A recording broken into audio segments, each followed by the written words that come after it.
നിന്റെ കണ്ണുനീർ കാണുന്നൊരു ദൈവമാണ് നിനക്കുള്ളതോ എന്ന് നീ യഥാർത്ഥമായി തിരിച്ചറിയണം.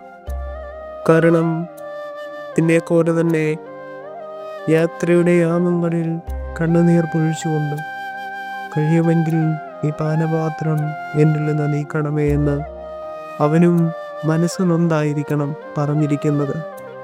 ആ ദൈവത്തിന് നിന്റെ കണ്ണുനീരിനെ കാണാതിരിക്കുവാൻ കഴിയുമോ?